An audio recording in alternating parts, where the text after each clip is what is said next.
UAE വന്നതിന് ശേഷം എൻ്റെ ആദ്യത്തെ കോമ്പറ്റീഷന് പോവാണ്. അജ്മാനിലാണ് കോമ്പറ്റീഷൻ നടക്കുന്നത്. അപ്പോൾ അലൈൻ ടു അജ്മാനാണ്. ഒരു 2 hour മേലുണ്ട് നമുക്ക് ട്രാവൽ ചെയ്യാൻ വേണ്ടിയിട്ട്. നമ്മുടെ നാട്ടിലത്തെ ഓണം 10 ദിവസമാണെങ്കിൽ UAEയിലത്തെ ഓണം ഒരു 2 മാസമൊക്കെ ഉണ്ടാവും കേട്ടോ. ഇൻകാസ് ഓണം 2025ൻ്റെ ഭാഗമായിട്ടുള്ള കോമ്പറ്റീഷനാണ് നമ്മൾ വന്നിരിക്കുന്നത്. തിരുവാതിരക്കളി കോമ്പറ്റീഷനാണ് കേട്ടോ.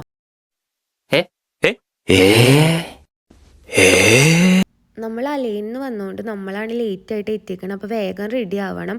അപ്പോഴേക്കും സ്റ്റേജിൽ രംഗപൂജയൊക്കെ സ്റ്റാർട്ട് ചെയ്തിട്ടുണ്ടായിരുന്നു. മേക്കപ്പ് ഒക്കെ കഴിഞ്ഞിട്ട് നമ്മൾ ബാക്ക് സ്റ്റേജിൽ കുറച്ച് നേരം തിരുവാതിര പ്രാക്ടീസൊക്കെ ചെയ്തു. അങ്ങനെ നമ്മൾ സ്റ്റേജിൽ തിരുവാതിര ചെയ്തിട്ട് അത് കഴിഞ്ഞ് കുറച്ച് പെർഫോമൻസ് ഒക്കെ കണ്ടു.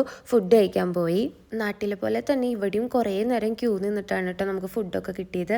ഇതൊക്കെ കഴിഞ്ഞിട്ട് ആ മേക്കപ്പ് കളയുമ്പോഴാണ് ഒരു ആശ്വാസം. അപ്പോൾ നമ്മൾ വാഷ്റൂമിൽ പോയിട്ട് മേക്കപ്പ് ഒക്കെ കളഞ്ഞിട്ട് റെഡിയായി. അത് കഴിഞ്ഞിട്ട് നമ്മൾ ഘോഷയാത്ര കാണാൻ പോയിട്ടോ. ഓരോ എമിറേറ്റ്സിൽ നിന്നും ഘോഷയാത്ര ഉണ്ടായിരുന്നു. അതിൽ നിന്ന് ഫസ്റ്റ് പ്രൈസ് കിട്ടണവർക്ക് പ്രൈസൊക്കെ ഉണ്ടായിരുന്നു. അത് കഴിഞ്ഞിട്ട് ഓഡിറ്റോറിയത്തിൽ പോയി. അപ്പോൾ അവിടെ UAEയുടെ നാഷണൽ ആന്തം, അത് കഴിഞ്ഞിട്ട് നമ്മുടെ ഇന്ത്യയുടെ നാഷണൽ ആന്തം ഒക്കെ വെച്ചിട്ടുണ്ടായിരുന്നു. അത് കേട്ടപ്പോൾ ശരിക്കും നമുക്കൊരു ഗൂസ് ബംസ് ആയിരുന്നു കേട്ടോ. പിന്നെ പ്രൈസ് അനൗൺസ് ചെയ്തു. നമുക്ക് സെക്കൻഡ് ഉണ്ടായിരുന്നു. അപ്പോൾ നമ്മൾ സ്റ്റേജിൽ പോയിട്ട് ക്യാഷ് പ്രൈസ് ഒക്കെ മേടിച്ചു കേട്ടോ. ഭയങ്കര ഹാപ്പി ആയിരുന്നു. കുറച്ച് സമയത്തിനുള്ളിലാണ് നമ്മൾ ഈ തിരുവാതിര പഠിച്ചെടുത്തത്. അതിൽ നമുക്ക് പ്രൈസ് കിട്ടിയതിൽ ഭയങ്കര സന്തോഷമുണ്ട്. അപ്പോൾ എല്ലാവർക്കും വീഡിയോ ഇഷ്ടപ്പെടുക വെച്ചെങ്കിൽ ലൈക്ക് ചെയ്യുക, ഷെയർ ചെയ്യുക, സബ്സ്ക്രൈബ് ചെയ്യുക.